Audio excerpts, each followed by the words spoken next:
Matador recently released an update to their 2021 segmented backpack series. I have the smaller one here. This is the SEG28. I wish I still had the older version to show you the differences.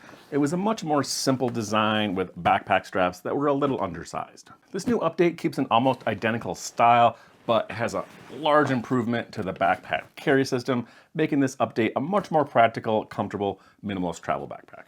Matador slightly shrunk the capacity in the update, slimming it from 30 to 28 liters. The dimensions are much more rectangular, about 20 by 12 by about 9 depth, where the previous version was much more tube-shaped.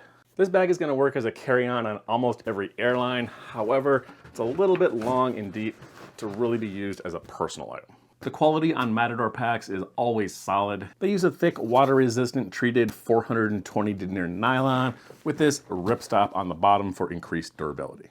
Zippers and buckles are all YKK brand. There's a lot of exterior zippers on the pack. They're all these number 8 YKK aqua guards to help keep out water. And then all the buckle straps and adjusters are also all high-quality YKK brand. None of these zippers are locking, but there's some easy ways to add some extra security.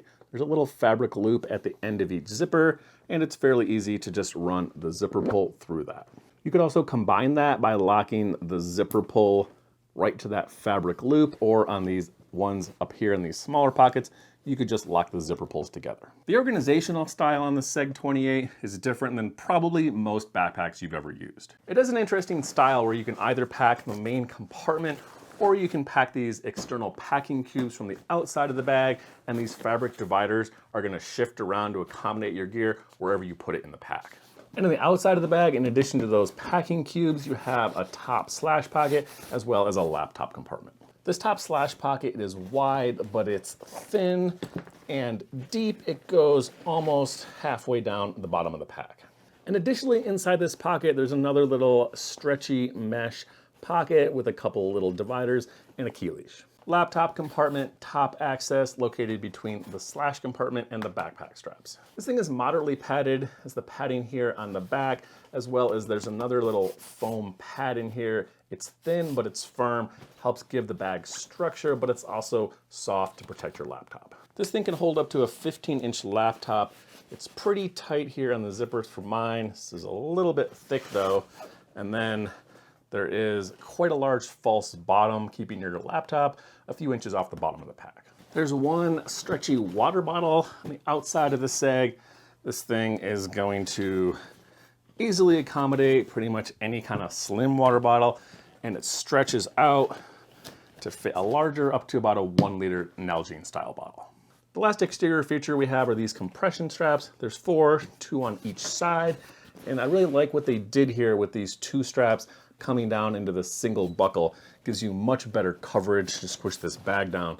These things are really easy to use and they work great. And as a bonus, this one here above the water bottle pocket is going to allow you to strap taller gear on this side of the bag. The carry system is where they made a lot of updates to the SEG28. The previous model had a flat back, less padding, and much thinner backpack straps. The new version has much thicker back padding with little air ventilation channels. There's also this built-in luggage pass-through sleeve. The shoulder straps are extremely wide and well padded, almost too wide, I'd say, for people with smaller frames. And to show you some examples, the Able Carry Daily Plus, Osprey Farpoint, and the new Air Pro Pack all have what I consider to be fairly large straps. Well, you can see the SEG straps are even larger than all of these. However, this means if these straps do fit you well, you're going to be able to put almost anything in this pack that you want, and it's going to be very comfortable. In addition to those shoulder straps, we have a pretty standard adjustable sternum strap and removable hip belts. These things are not padded, probably don't need that much padding for a smaller bag like this. They have an interesting design. Instead of a buckle or a clasp, they just use a little fabric loop. This is what it looks like detached. See just a little loop here in the bottom. Just gonna feed that through the loop on the bag and just run it through itself until it cinches down. So now I want to show you a couple different ways on packing this bag. Because of the variable capacity and these built-in packing cubes, you have a lot of versatility on how to pack the SEG28. So for example, this thing has a large main compartment, just similar to a regular kind of clamshell style suitcase. So if you wanted to, you don't really need packing cubes in this bag, but But if you wanted to just pack this main compartment full, then these dividers on these front pockets is just gonna squish down and it's gonna let you fill this thing all the way up to full capacity. The same thing goes the opposite way. The fabric lining on these top cubes is large enough that when I pack them completely full, I now have almost no capacity inside the main compartment. And you can see from the side, these top pockets stick out a little bit from the main compartment. So as long as you don't have this overflowing, you're still gonna have a little bit of capacity in these front pockets, but it's gonna be greatly reduced.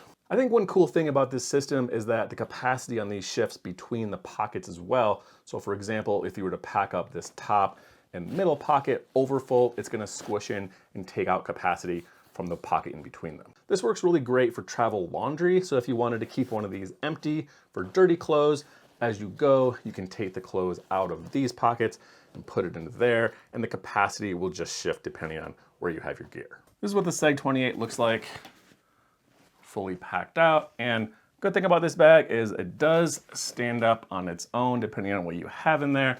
And I don't have this thing super heavy. It's about 5.5 kilograms or 12.6 pounds. Again, I think this is a very comfortable pack. Shoulder straps fit well. I took the hip belts off. I don't think you really need them unless you have a ton of weight in this bag. And again, you can see these super wide shoulder straps. They fit my body pretty good.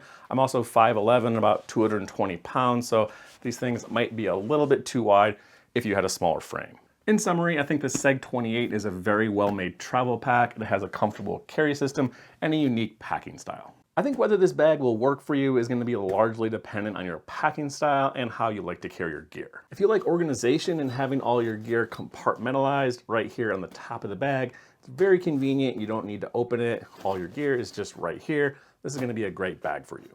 However, if you like your gear more contained on the inside of the pack and you don't like the added security risk of all these outside access zippers, you're probably not going to appreciate the packing style in this bag. That's all I have for the Matador SEG28 compartmentalized travel backpack. Let me know in the comments below if you have any questions. And again, thanks for watching.